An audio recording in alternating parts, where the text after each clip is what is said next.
Hey, everybody. This is Dailies to Downloads. This is our third episode, and this time we thought we would do something a little bit different. We're going to go over some of the unsung heroes of film productions, and we're going to start with second unit directors. And second unit directors, as Erik described in his email, can also be described as one of the positions that's below the line.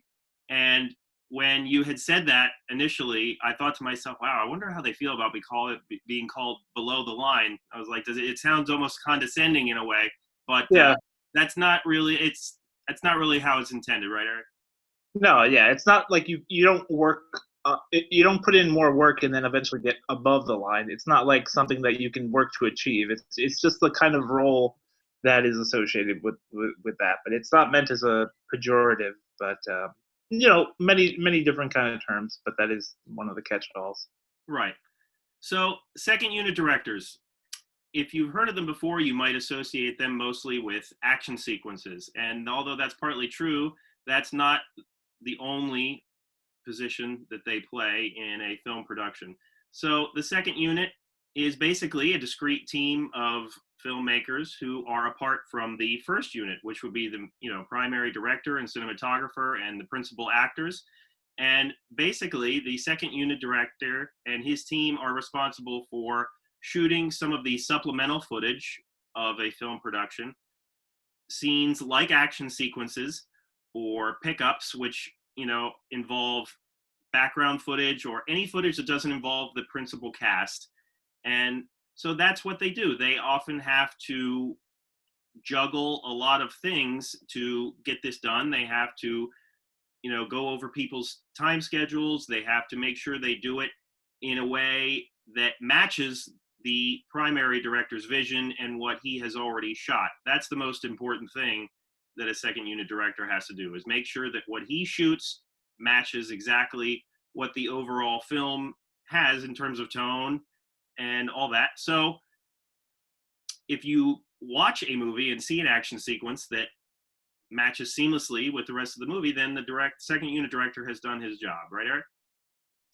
Yeah, and I think by bringing up action films as something that you said is kind of most associated, I guess, with obviously you have a much larger team on a lot of those kind of films, right? And sometimes I believe you can almost quote me. I'm pretty sure that one of the AD second unit directors of the first John Wick or the second John Wick is direct went on to like now direct the third one and will direct the fourth one, like because I think he was an quote unquote action guy, and that is a pretty major part of the film. So he kind of moved up the ladder, the line, if you will. And yeah, and I mean I think that's also important to note for some of those bigger budget films where where you'll get like Colin Trevorrow directed Safety Not Guaranteed. Now he's going to direct Jurassic Park 4. And it's like, whoa, you just went from a team of 5 to a team of 250 people that you're going to be managing on and that is a point where so many of those veterans come in, right? The director might be a young person, but a lot of those people have worked on many of those kind of films in the past and are very much experienced with those kind of things. So sometimes that you can feel like all these action sequences from film to film start to feel very similar because I think there is like a professional way of doing it that may not um, necessarily match with the directors of Half Nelson directing Captain Marvel, right? Like, like there's a team that comes equipped with that, so it's a little bit. But that is a good distinction, and yeah, mentioning other types of films as well. Yeah, and you had mentioned some of the directors that have started in second unit and gone on to direct films of their own, and there's a few examples of that. The one that instantly comes to mind, only because I think I reviewed the box set when it came out, was one of the James Bond movies, and that happened a few times in that franchise early on. Most notably, Peter R. Hunt worked as a second unit director on Goldfinger and You Only Live Twice, and there's others. And he went on to direct On Her Majesty's Secret Service, which is the first Bond movie that didn't have Sean Connery. It had George Lazenby, and that's often dismissed, but it's actually one of my favorite Bond movies because Hunt was able to craft some of the best action sequences of that franchise, in my opinion. And you could see that because he had worked as a second unit director on the previous Bond movies. So there's other examples as well. John Glenn actually worked as the second unit director on Her Majesty's Secret Service with Peter Hunt as the primary director, and he would go on to direct many other Bond movies as well. You also like the second unit director often has other positions roped in along with that. Like they're also described as the assistant director if you look on IMDb. They could also be looped in with the stunt coordinator. They might double as the stunt coordinator, or the stunt coordinator might start off as that position and then go on to be a second unit director, which has happened before. Another big example is Andy Serkis, who not only acted as Gollum in the Lord of the Rings and the Hobbit movies, but at least in the Hobbit trilogy, he also was the second unit director. So Erik, when you watch movies, do you ever think about the second unit director? I feel like it's almost like a thankless job in a way, because you have to do things that are exactly the way the director wants it. However, you often get none of the credit. And, so in that way, you kind of have to just kind of fly below the radar. On the other hand, you also get none of the drama that a lead director would get. So maybe that's a good thing. Yeah, in a sense, the role could also feel a little like project management of just like kind of. Yeah, I've seen descriptions where you're breaking down the script into the shooting schedule, and you're coordinating. You're the point person for each key department, right? So they're not going to necessarily come to the first director, the director. They're going to come to you, and you're kind of coordinating with everyone and scheduling it. So you're almost stage managing. You might be stage managing, if you will, on something like that. There also used to be, I say used to be, but not so long ago, these programs that like HBO used to do, where these uh, almost student filmmakers or want to be independent filmmakers, and they would get to shadow a director for like a TV series. So there were a couple of really good independent filmmakers who came through this program who shadowed filmmakers on Boardwalk Empire and a couple other HBO series, and that's how they learn. You're not. I don't think you're getting paid. I don't believe, but you are getting that experience, and then you're learning. And you may not direct an episode from that, but that's being on. And yeah, I think there are also weird instances where, for like Prairie Home Companion, where Robert Altman was very ill. He was sickly, so they had Paul Thomas Anderson kind of like mirror shadowing him on set, almost as like insurance for the production, just in case something did happen. Right. And yeah, those are typically. It's funny you mentioned like the pickups of like the close-ups of when we get those insert shots of someone opening a door, we see the hand opening the door lock. Typically, you're not going to have Steven Spielberg there getting that, right? You're Right. not going to get it.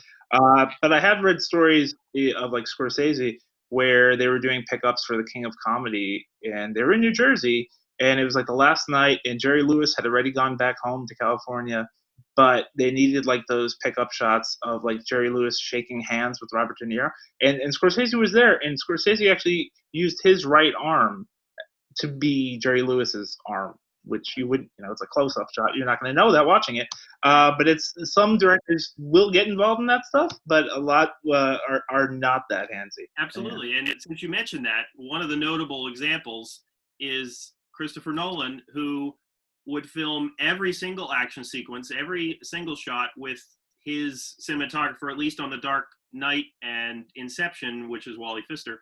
And, I feel like that happened, that I'm surprised that doesn't happen more. And maybe it does, but we just don't hear about it. But I feel like there are a lot of filmmakers out there that are probably not only controlling, but also perfectionists. And just speaking from me, not that I've directed anything, which I haven't, but I would want to at least be there. Even though I'm telling a guy who I trust to do it, I would probably want to be there. Now I get why they probably aren't all the time. Speed is an important factor, and obviously the director has other responsibilities, not just being on set all day. So I get why they're not, but I'm surprised that it doesn't happen more where the director's like, no, I'll handle this. Yeah, and I think some directors, yeah, like I think Soderbergh is by like he's his own cinematographer, he's his own editor. It's a lot of times he shoots his film with a single camera, so it is very much get one shot, get the next shot, get the next, et cetera, et cetera. Whereas some of these major movies, you have three cameras on at once from Right. different angles, so you don't need to keep redoing things, and then you'll kind of deal with the edit when you get all the footage from all three of those cameras later on. So yeah, definitely your budget and the size of the production will probably influence a lot of how hands on you are in that area. Um, Yeah, I it mean, is, these the second unit directors often you talked about going from shot to shot. They have to work very quickly. They have to do things inexpensively if they can. And by the way, I hadn't mentioned, but they make about $20,000 per week, which, depending on the film production, that can be a pretty good chunk of change. And so you had mentioned Spielberg, I think earlier. One of the second unit directors that's worked with him, Frank Marshall, has gone on to direct a lot of other movies like Congo and Arachnophobia, and I think Eight Below, among others. And so like there's a lot of them that have gone on to become major directors. I feel like I'm surprised there isn't more that we hear about. There's also some yeah, that have gone on to direct and then gone back to second unit directing and had just wanted to stay in that position. Like Michael D. Moore is his name, and he's like was the second unit director on Patton and Butch Sundance. Butch, which those movies. So yeah. right, yeah. So I think you're always going to have work if you're an AD or something like that. You know what I mean? It's like we don't have the same like auteur theory when it comes to that. It's hard, it's harder to identify as we're talking about. So I feel like then you are going to always have work. I feel like you tend to see more cinematographers go into directing, right, which is a whole other kind of thing. But that seems to be a progression that we are more accustomed to. or actors go on to direct. Or actors, yeah, yeah. I don't watch those. So I gotta be honest. Like there are times when I'm watching a movie and I think about the second unit directing. Not all the time. It would be almost like a fleeting thought. If there's a certain action sequence that I see that I like, I might think to myself, "Oh, that this was probably done by the second unit and it was really well done." But it's kind of like a thought that's really quick in my head and that I forget because one of the reasons I said it was a thankless job is because when you are writing about it and you see an action sequence you like, very rare will you see a review give credit to the second unit director and put that person down by name. The primary director gets the credit, which they should. They're making the movie, but they play an important role as we've talked about. Yeah, I think it's one of the more misunderstood or less known how to describe kind of roles, and that's probably why most people don't write about it because they don't want to quote unquote be wrong. Because how do you identify who does what when you get to that brass tacks, right? So I think we just kind of don't talk about it as much. Right. Yeah. So that's where we'll end today about second unit directing. We'll probably do one of these again down the road on some of these positions that are below the line, which is a phrase I guess I'm going to remember from now on. We're gonna keep on going. We're gonna go second AD, third AD, fourth AD, catering, whole editing team. Like we're going to go all the way down the line. Every single different CGI technician, we're Yeah, we're doing them all. So if you wanted to find out about those 6 to 10 minute long ending credits, all those different roles, this is the show for you. All right. yeah. Well, thank you for tuning in if you are, and tune in next week when we go over documentaries.